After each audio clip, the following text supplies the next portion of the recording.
নমস্কার বন্ধুরা, এডি ওয়ান্ডারল্যান্ডে সকলকে স্বাগত। তো আজকে আমি একটা রেসিপি নিয়ে চলে এলাম পমফ্রেট মাছের। তো পমফ্রেট মাছ ভেজে তুলে রেখেছি, তারপরে ফোড়নে দিয়ে দিলাম দেখো কালো জিরে শুকনো লঙ্কা। তারপরে আমি এদিকে 6টা টমেটো পেস্ট করে রেখেছি। এই যে 6টা টমেটো পেস্ট করে রেখেছি, এই পেস্টটা ওর মধ্যে দিয়ে দেব।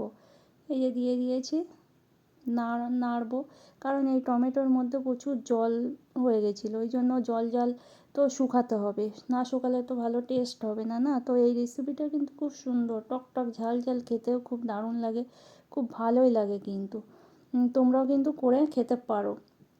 তো প্রথমে লবণ দিয়ে দিলাম, তারপরে দিয়ে দিচ্ছি হলুদ, দেখো হলুদ দিয়ে দিচ্ছি, তারপরে দিয়ে দেবো কাশ্মীরি লঙ্কার মির্চ। তারপরে একটু দেবো ঝালের গুঁড়ো দিয়ে দেবো কিন্তু।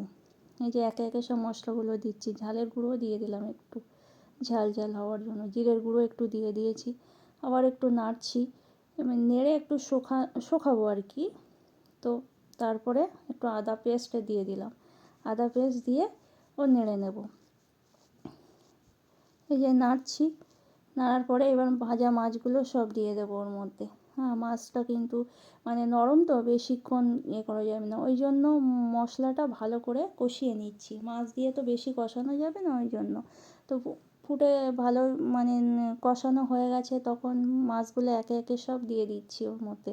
দেওয়ার পরে জল দেব, জল দিয়ে কিন্তু সুন্দর ফুটে যাবে, যেই ফুটে যাবে সেই আমি কিন্তু নামিয়ে নেব।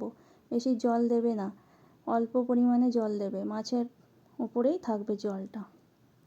তো এই যে আমার তেল ছেড়ে দিয়েছে, তেল ছেড়ে দেওয়ার পরে আমি দেখো জল দিয়ে দিচ্ছি, ঠিক আছে, অল্প জল দিয়ে দিলাম।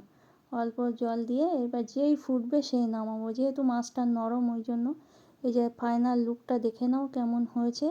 তো আমার রেসিপিটা যদি ভালো লাগে তোমরা লাইক কমেন্ট শেয়ার করবে। বাই।